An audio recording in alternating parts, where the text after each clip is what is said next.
Welcome to the course with Kristen and Allison. Today we're going to do something a little different. Today we're going to interview Kristen, who is a marriage and family therapist and relationship extraordinaire expert, who I come to with all my questions about relationships. And as we were preparing for this episode, I found that I had so many questions that I was excited to ask you about relationships and things that I think other people want to know and need to know. So let's jump in. Yeah, I'm excited. Yeah. Could you tell us a bit more about how you came into this work and a bit more about your story? You mentioned being a cycle breaker and you are a relationship therapist and created this course. Can you walk us through a bit of your journey? Yeah, so let's see. I, like many people, came from a pretty dysfunctional family system and at some point got really curious about that. I would say probably once I entered adulthood and into adult relationships. And particularly as I got married and then started thinking about having a family, I became really curious about why people are the way they are, why families organize themselves in certain ways, why I felt certain ways or was insecure about certain things. And that led me down the path of studying psychology and just exploring my own internal world. And it probably started with wanting to diagnose all my family members or get some explanation for why they are the way they are or why they were the way they were. And then, of course, a lot of exploring myself and my relationships and pulling all of that apart. And so when I say self-healer or cycle breaker, that to me is somebody who recognizes there's dysfunction Hmm. in in their life, in their family system, in their lineage, and they want it to stop. They want to get to the bottom of it and are willing to do that deep work and that deep reflection and get uncomfortable to make sure they break those patterns, often that are alive in families across generations. So that led me down my career path. And then, of course, just many, many years of ongoing self exploration and trying to do things differently. What experiences have most shaped your approach to how you view and work with relationships? With relationships specifically, wow. So I got introduced to Imago relationship therapy. It's a theory and a therapy.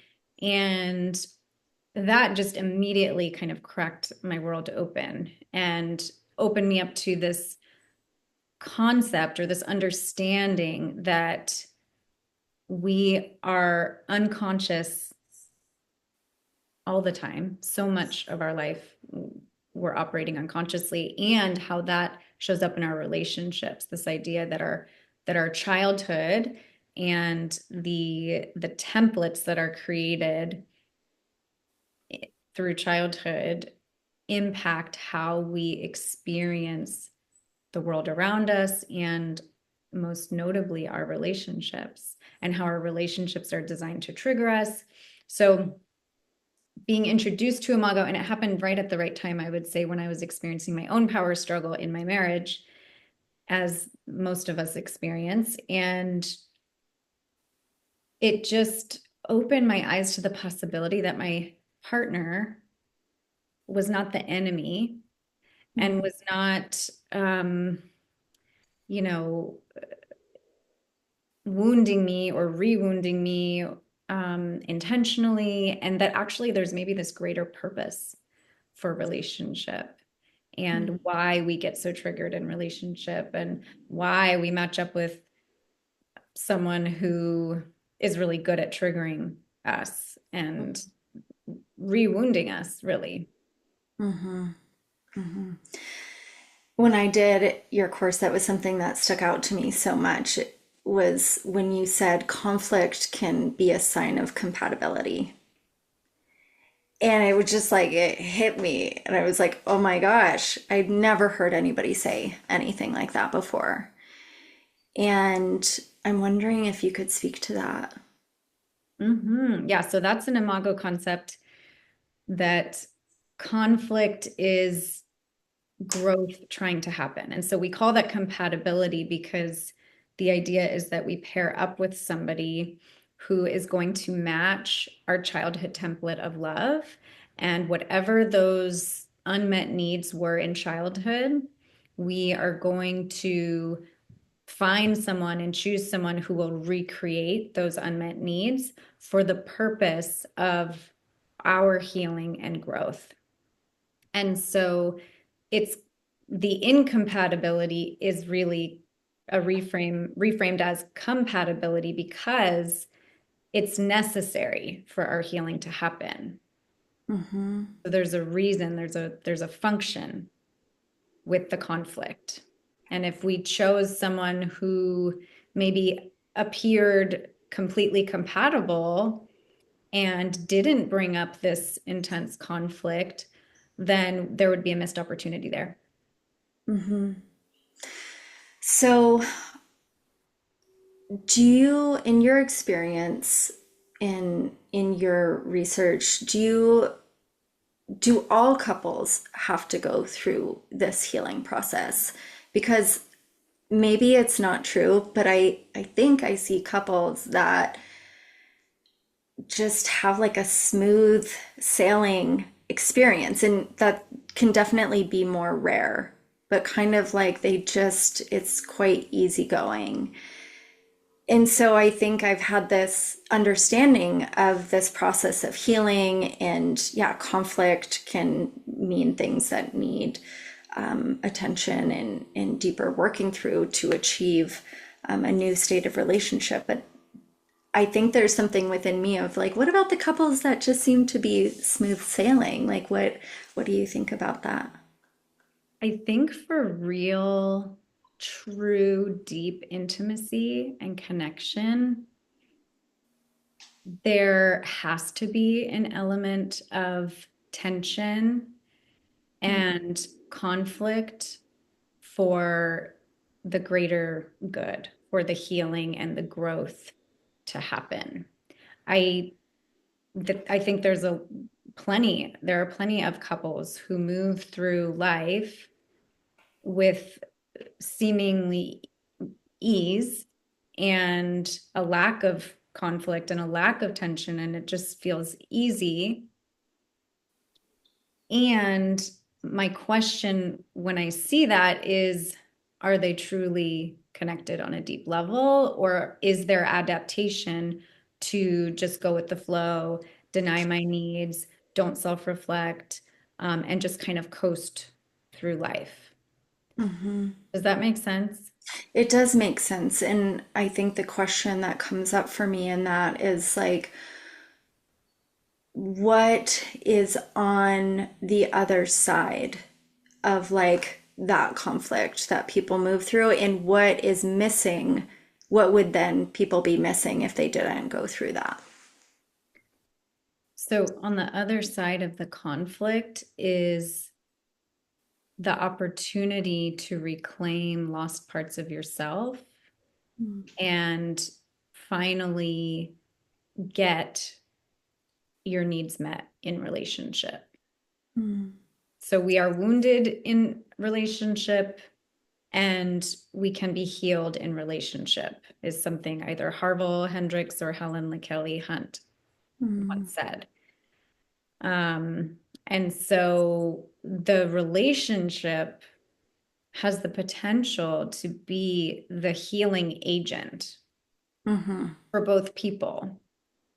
Mm-hmm. So if you can see the conflict and the tension for what it really is and recognize the opportunity for growth and healing to happen, then that's incredible, right? That's where the gift is when you get to the other side of that, when you can recognize what's really happening subconsciously, what the growth and healing opportunity is, and then you can both show up for that. Mm-hmm. And so that's a really important piece too, is Mm-hmm. the willingness to participate in the healing process. Mm-hmm. Mm-hmm. I'm thinking about the couples that maybe don't go through that healing process and have the smooth sailing, that maybe they don't get to have the depth of connection and meaning that those who go through the conflict and repair Oh, yeah. get to have. Yeah, absolutely. Depth, the depth of connection. I think that's beautifully put. Mm-hmm. Right. To go through those growing pains with someone Mm-hmm. and at the end of it to experience so much intimacy and a depth of connection and a wholeness within yourself. And so, yeah, a lot of people who do just kind of coast and keep things more surface level, they miss out on that opportunity. Mm-hmm. And I will say that the more healing you do, the less um, the less that conflict and tension shows up, the more likely we are to choose a partner who it might feel more natural. There will be more ease, which doesn't mean a total lack of conflict, because I think even when we grow up in an ideal environment where the caregivers are teaching us relationship skills and modeling healthy relationships for us, there is still, and then those two people, say two people grow up in those environments and then they pair up. Yes, they're going to experience more ease and more joy kind of right off the bat. It's just going to feel more organic than somebody coming into a relationship without those skills and without that modeling. But there's still going to be an opportunity for some level, no matter how small, of growth and a reclaiming who we are and becoming more whole and more fully ourselves. Because even if you grow up in those ideal conditions, you're still a human growing up in a family system, a culture, society, all kinds of different systems, friendships, peer groups, coworkers, school, right? You're being impacted and influenced every step of the way in your life. And so there's always ample opportunity to uh, suppress parts of yourself, to learn how it's okay to show up in the world and how it's not okay to show up in the world. So that growth and healing opportunity is not reserved only for very broken people or people who had a terrible childhood. Mm-hmm.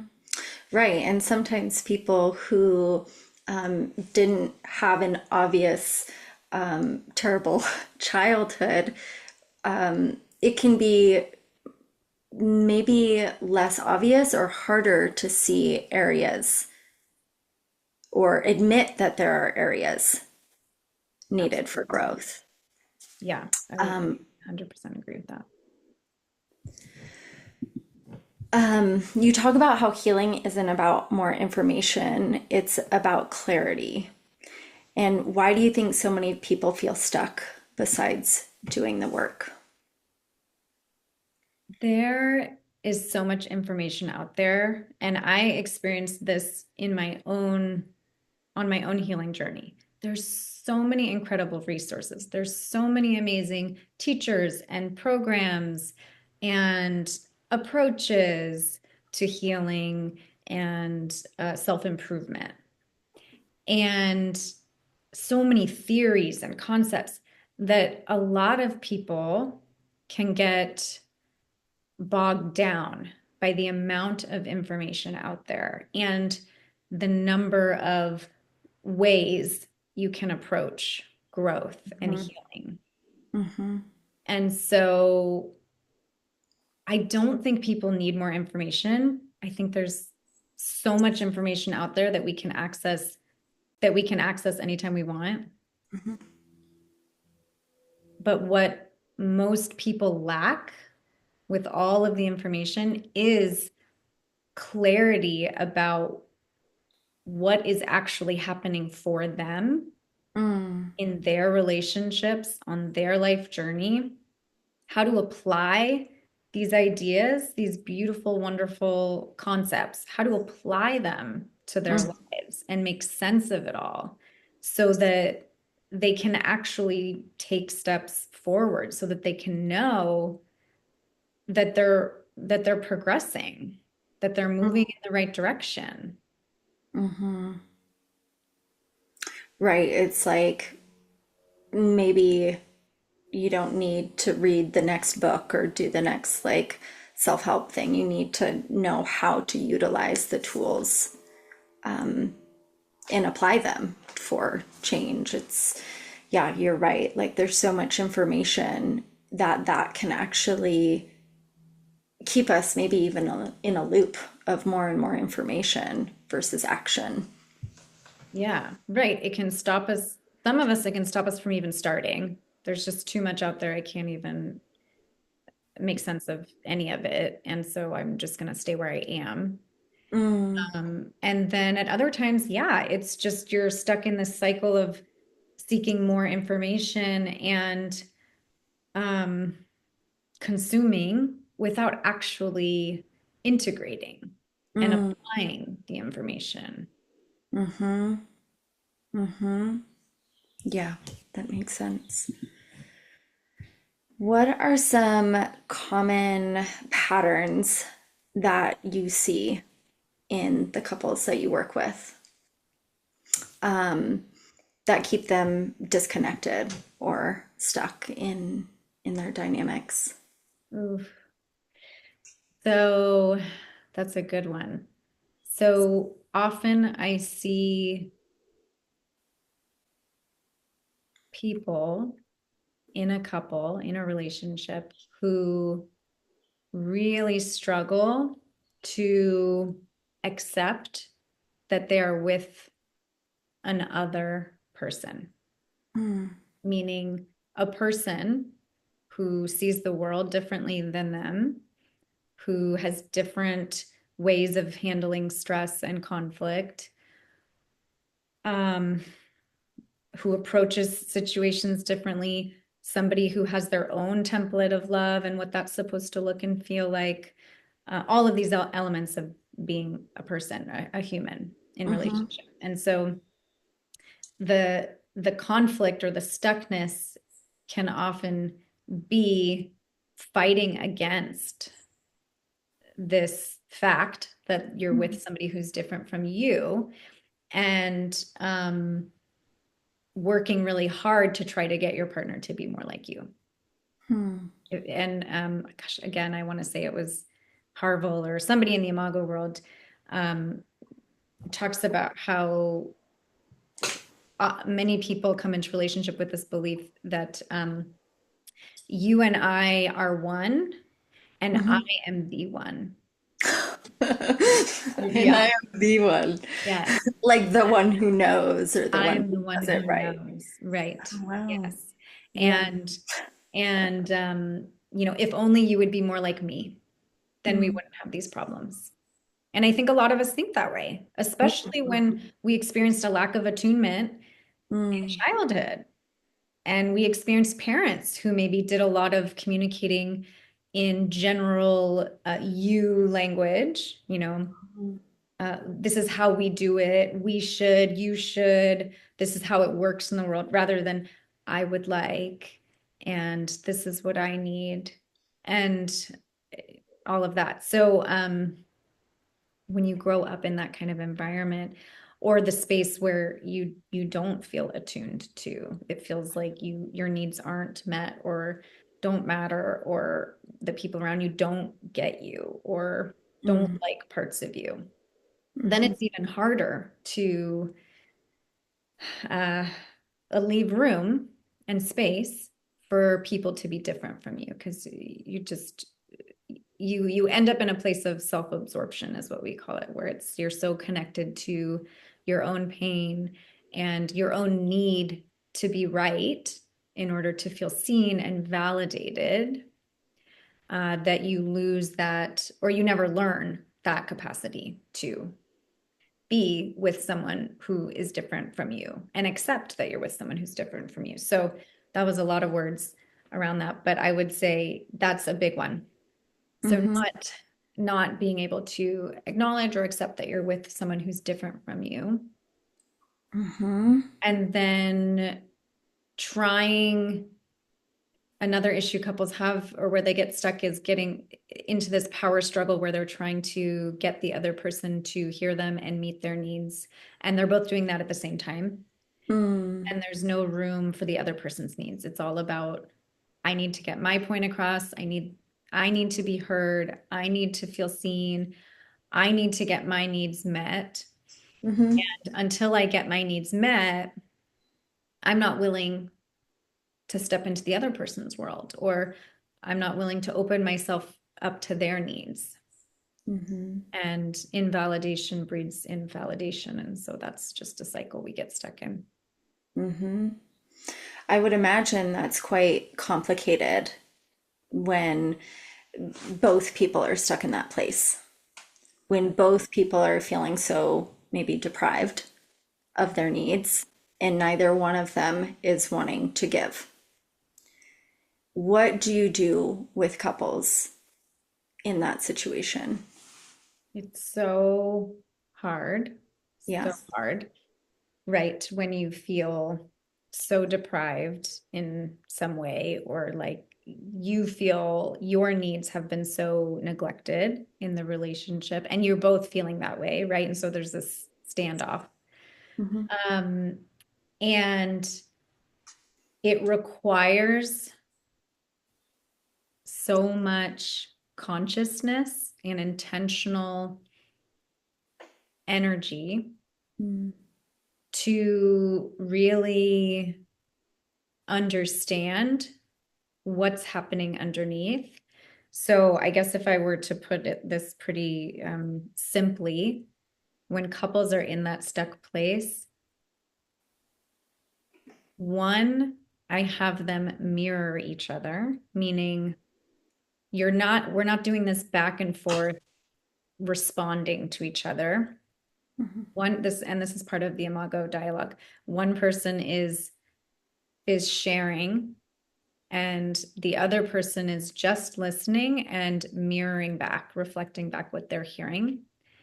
And when we take out the element of responding, it allows couples or people to really put their own world on pause and hear the other person mhm, on a deeper, quieter level, which allows for that separateness, that acknowledgement that we are different, and it starts to create a little bit more space for the differences, mhm, and getting to the goods underneath, getting mhm, to what the hurt really is about.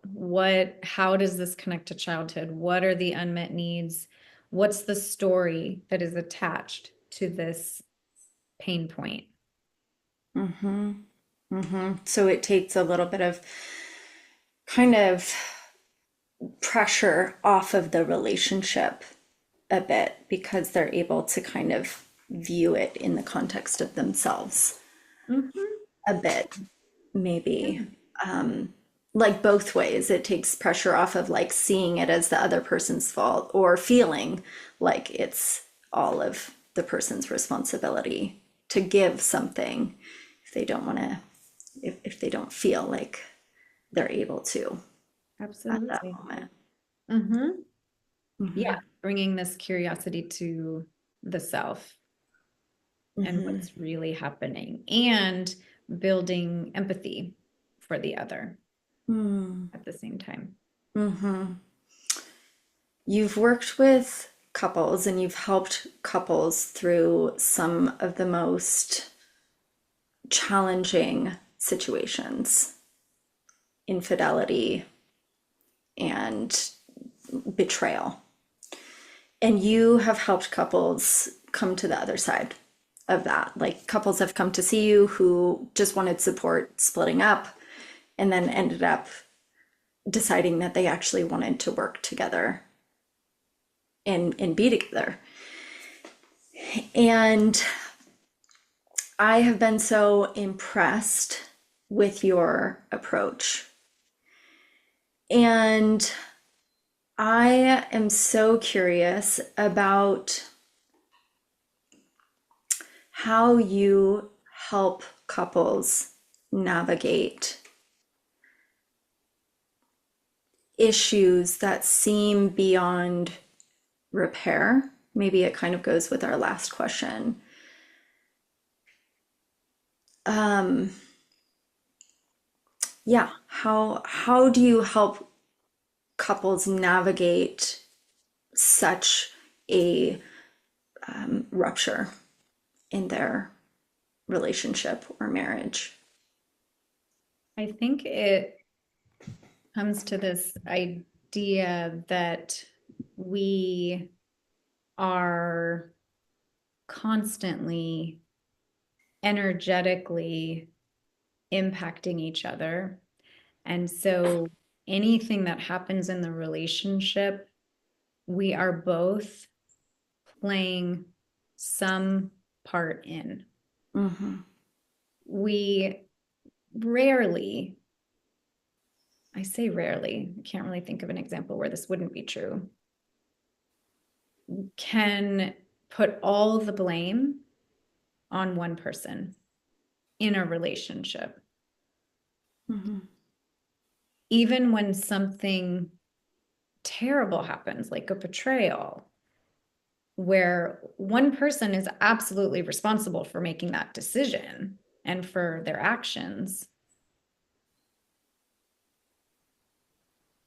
the other person has still contributed something to the relationship, some kind of energy that created this dynamic that led to this outcome, Mm-hmm.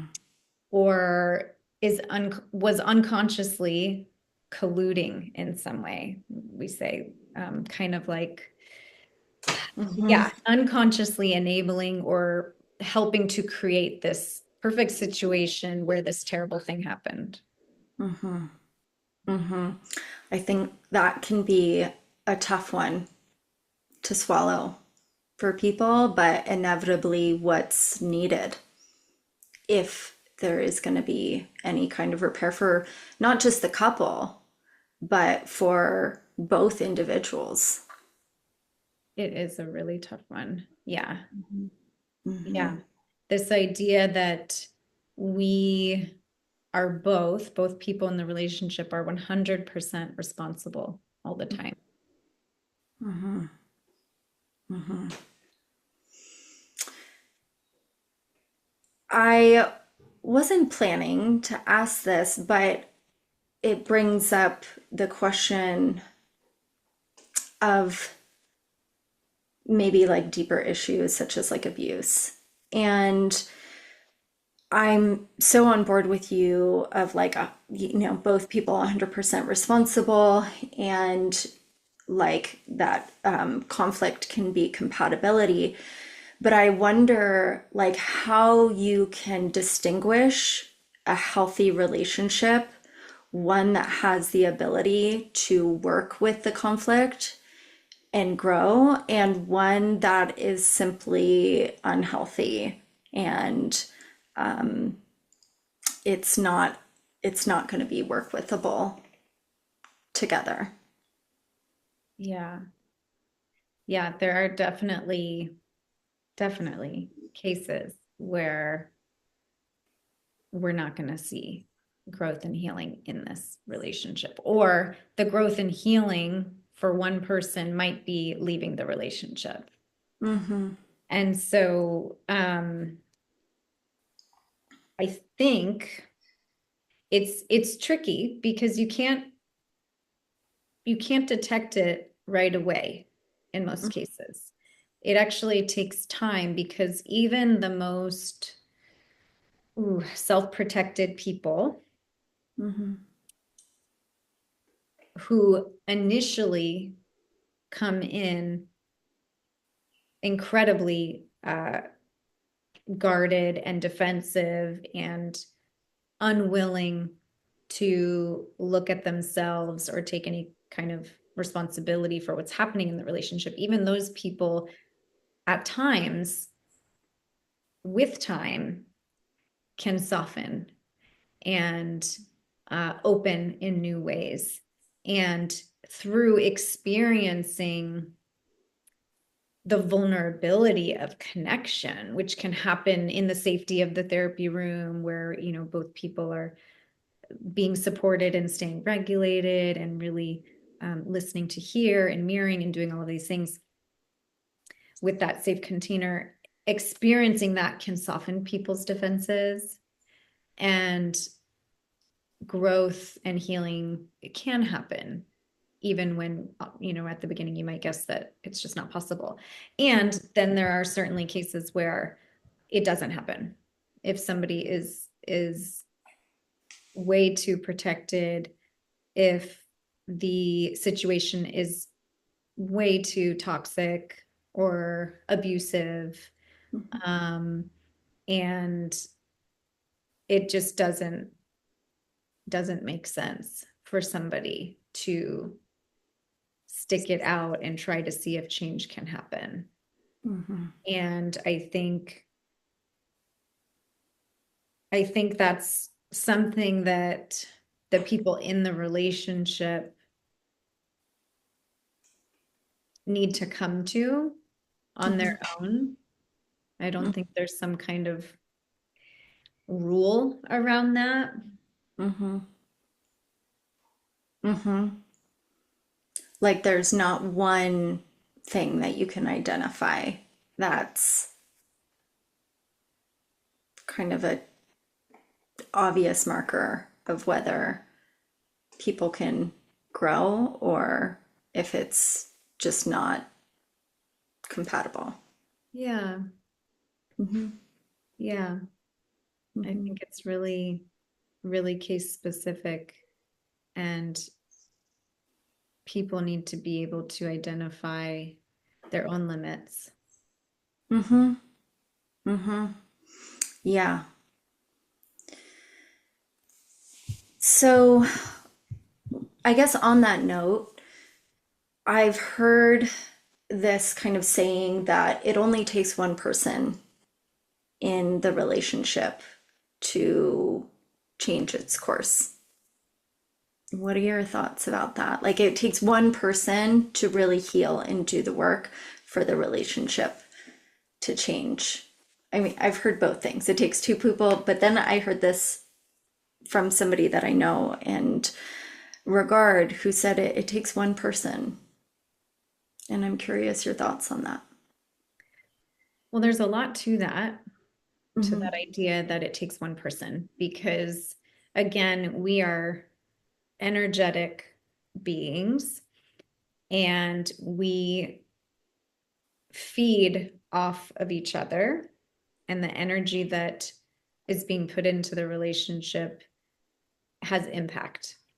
And Mm-hmm. so if one person starts showing up differently, Mm-hmm. that's going to change the dynamic of the relationship in some way. Mm-hmm. In some cases for the better, right? As one person moves through their own healing, processing old trauma, stepping into their own wholeness, or learns new communication skills or whatever it may be, well, that's going to have a drastic impact on the relationship. Things are going to start to shift. Mm-hmm. At the same time, if you're going to have a rich, deep connection, Mm-hmm.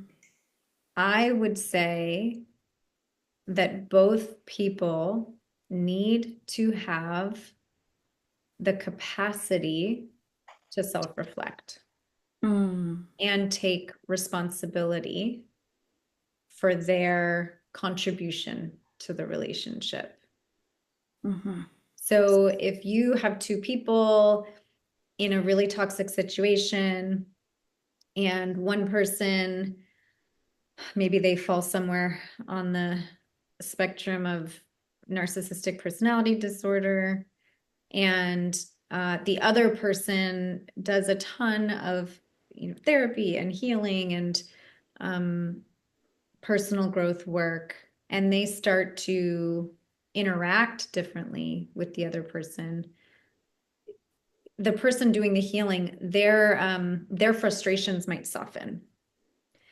They might approach things in a different way. They might stop looking to their partner to meet their needs so much. Mm-hmm. And so that can sustain a relationship if that decreases conflict enough that it allows both people to stay and maintain some level of connection, no matter how superficial it might be. But it's always going to be one-sided, or not completely fulfilling if the other person is completely unable and unwilling to ever acknowledge their impact on the other person. Mm-hmm.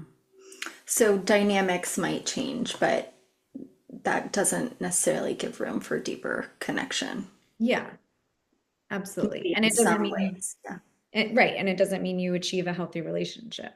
It'll change the dynamic in some way, sure. Mm-hmm. Mm-hmm. I guess that plays into another question that I had about individual therapy versus couples therapy, or individual work versus couples work. Because I have colleagues, some don't work with any couples because they think it's really up to the individual to do the work. And then other colleagues who say couples therapy is incredible because all the material is just alive and up, that you might not need so many years to dive into all these topics because it's right there. Where do you land in that? Yeah. I do both. I work with individuals and I work with couples. And I have worked with couples who are also in individual therapy and have had the experience of the individual therapy uh, interfering with the relationship work because the goals are different Mm. in a lot of cases. So there are situations where the individual work, which is focused on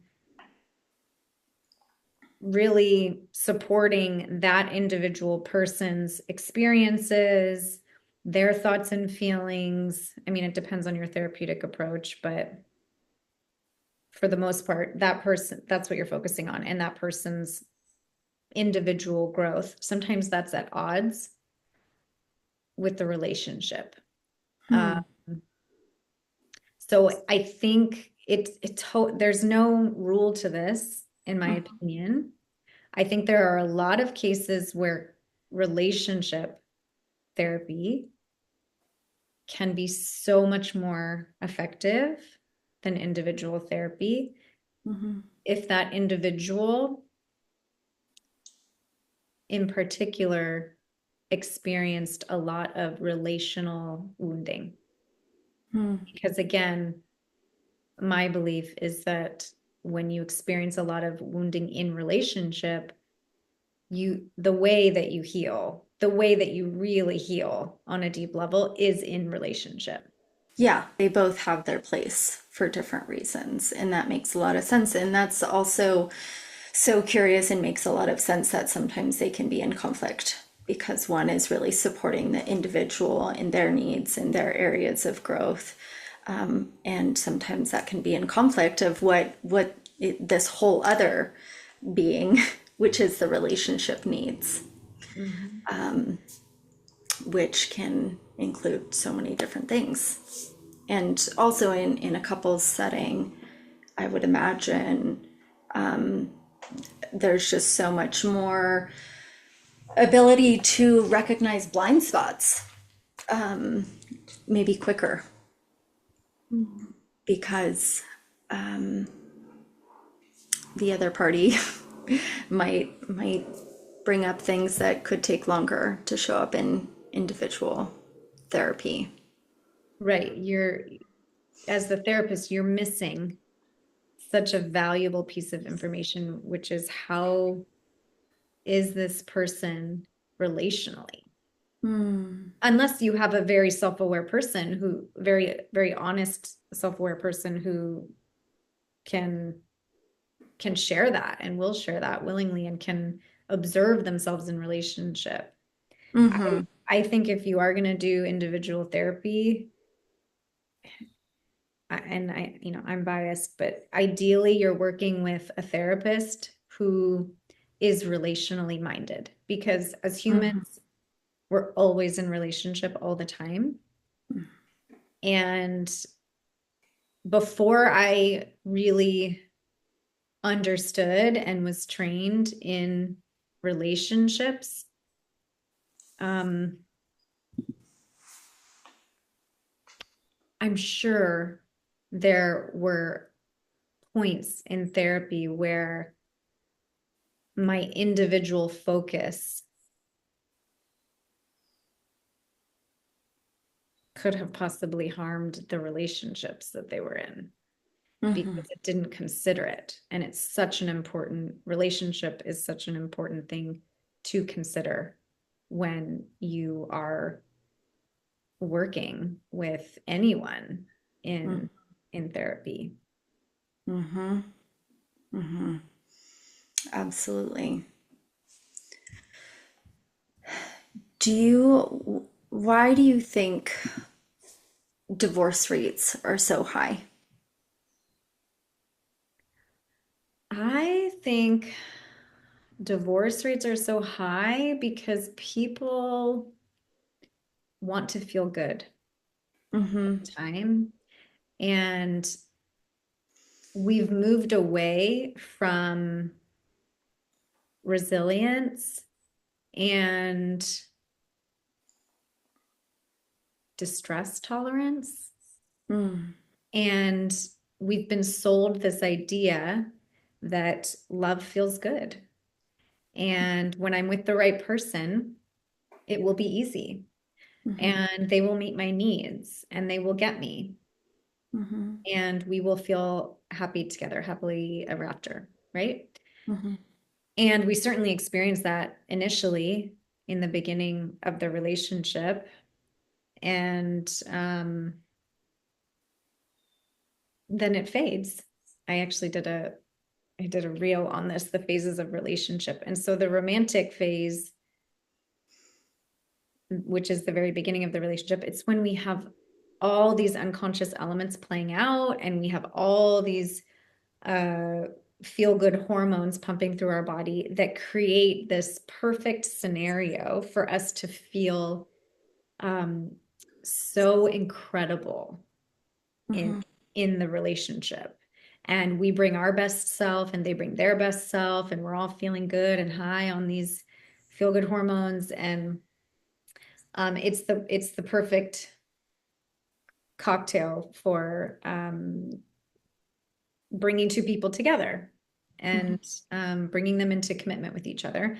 And then when that fades, people get discouraged and start to worry that they found the wrong person because it doesn't feel good anymore, or because now this person is actually causing me pain.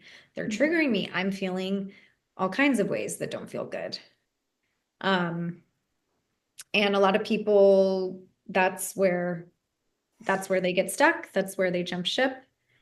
And especially in our society where it's all about instant gratification, I think that's what happens. A lot of people, it stops feeling good, and a lot of people decide it's time to go. It's time to end the relationship and move on to the next person without realizing that they'll just recreate the same situation again. It's kind of amazing in our culture that there's this idea that relationships are just meant to be easy and smooth, and if they're not, then it's not right. And just how much that's like portrayed on media and children's movies, and just kind of this like general thought that's not real or true, and how damaging that is. And what you're saying about like tolerance and people being able to go through challenges and not just go through them, but find their way and work through it is actually what's needed. And I think the real that you're talking about, I loved how you outlined it into these three, I think it was three relationship phases. And you talked about this third phase after phase two of conflict. Mhm. And that was something that, even though I'm aware of, I haven't heard that talked about very much. That it's not just about phase one and two. Like there's phase three is very real and accessible. And that's And what it's all about.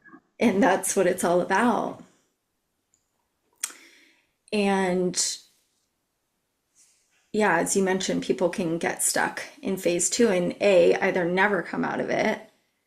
And that could look so many different ways. They could stay in the relationship and be in phase two, right? Some people stay married and stay in phase two in the conflict relationship. But then often that's where divorce and separation Right. happen as well. Um, Yeah, one other piece I would say is yeah. that we, for whatever reason, and I would love to pull this apart at some point and look at just the trends societally over the recent decades, that may have contributed to this, but I think we've seen generations of people who are not taught relationship skills. Mm-hmm. Most of us are not taught relationship skills unless we have parents. We luckily had parents who had those skills and either taught them or just modeled them, and we experienced them as kids. Otherwise, a lot of us don't have those skills. And so if you don't have the skills to navigate the conflict, then you're going to get stuck. You'll stay, maybe you'll stay there for a decade or even 2 decades, or maybe even three. But it's not gonna work at some point. Mm-hmm. And so at some point, the relationship will come to an end. Mm-hmm. You don't know how to move through it. Mm-hmm. It makes me think of this concept of people marrying for love, which is more of like a maybe a westernized concept versus marrying for like practicalities. And I was talking to somebody about this the other day of like arranged marriages.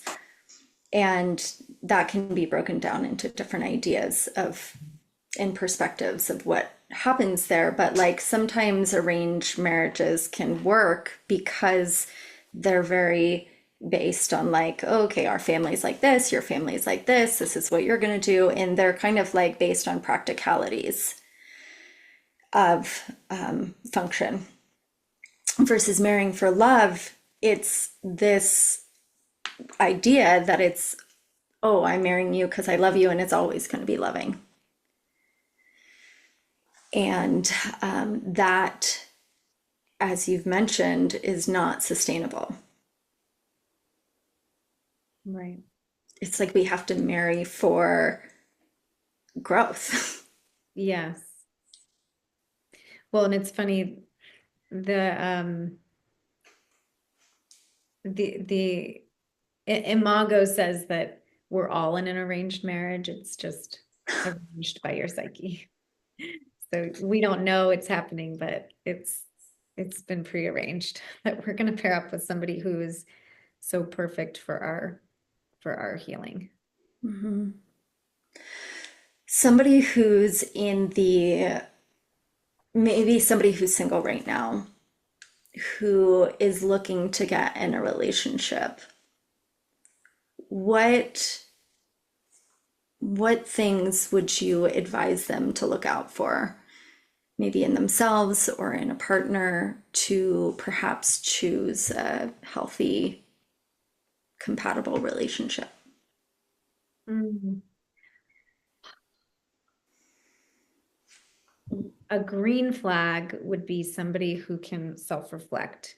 If they can identify what their quote unquote flaws are or limitations are, if they can take accountability when they negatively impact the relationship or you, um, that's a huge green flag. Hmm. That's going to save you a lot of conflict, potential conflict, if you have someone who has that willingness and ability to take ownership and has that awareness of themselves. Hmm. Hmm. I want to go back to something that you mentioned earlier, was about 100% responsibility, that each person is 100% responsible. And this relates to what you were just talking about. Um, I'm wondering if you could give us an unconventional example of what that might look like, and unconventional in a sense of like infidelity. What would that look like as 100% responsibility on both sides? And you can choose another example. But I'm, Okay. I'm just wondering if you could paint a picture of that for us. Yeah. Okay. So let's see if this answers your questions. What immediately came to mind is a scenario where there is, there wasn't, okay, I'm just going to paint a picture. So there was an infidelity and the relationship had been severely neglected. Um, say the couple had not, their sex life was basically non-existent. Um, they weren't experiencing a lot of emotional intimacy. They were doing life, raising a family, and just not prioritizing their connection. And eventually, he has an affair. And this is devastating, of course, devastating to the other partner, not part of their relationship agreement. Feels like a huge betrayal, is a huge betrayal. Um, so the person, in this case, the the male who has the affair is, of course, 100% responsible for having the affair, for his decision to act out his pain in this way and to step out on the relationship.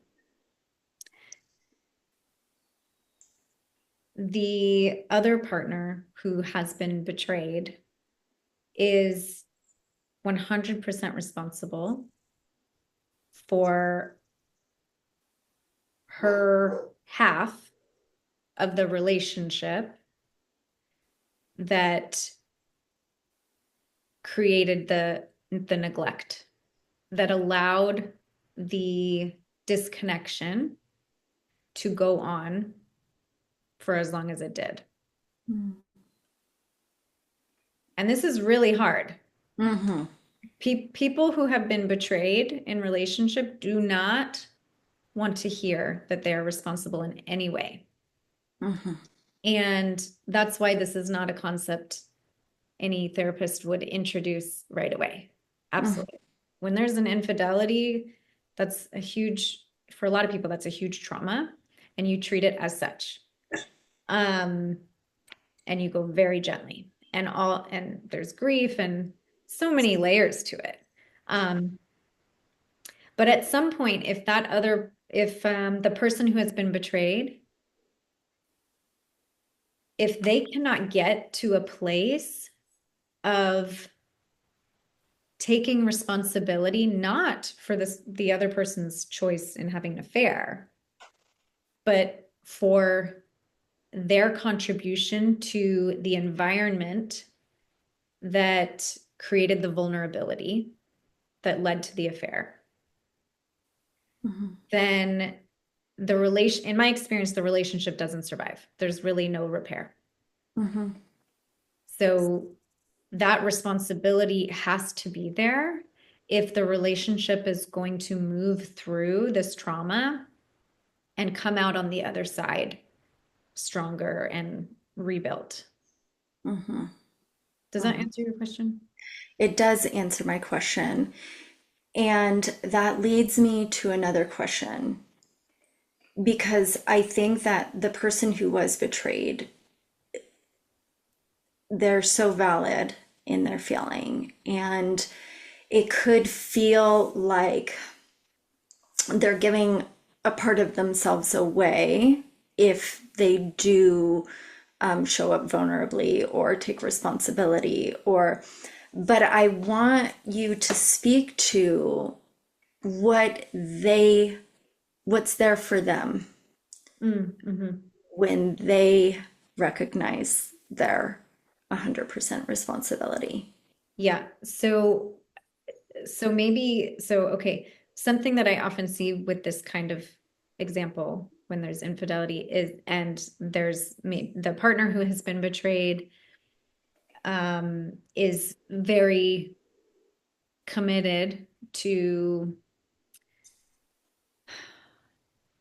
staying in their pain and their anger and their hurt and not taking responsibility, often not for the infidelity, but for their part in the relationship vulnerability.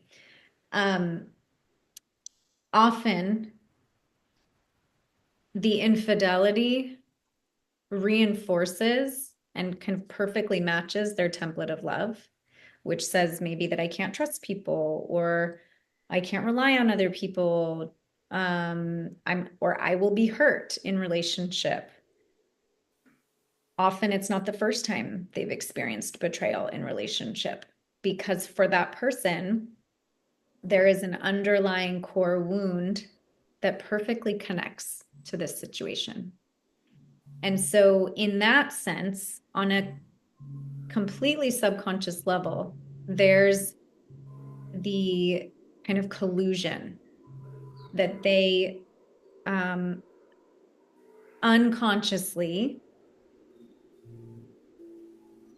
behave in relationship in a way that, this is tricky, supports this situation. Mm-hmm.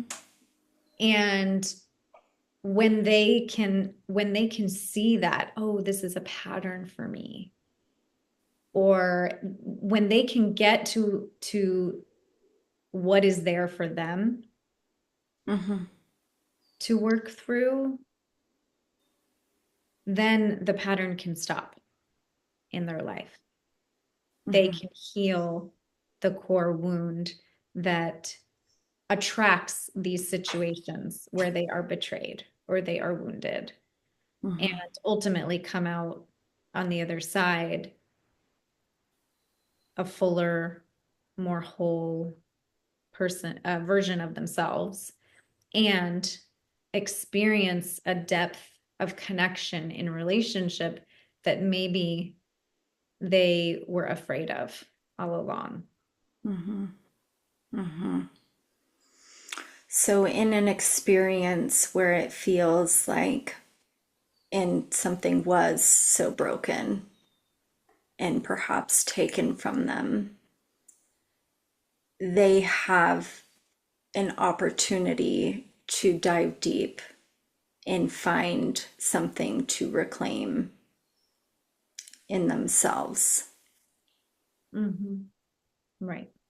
and heal both in themselves and perhaps in the relationship as well.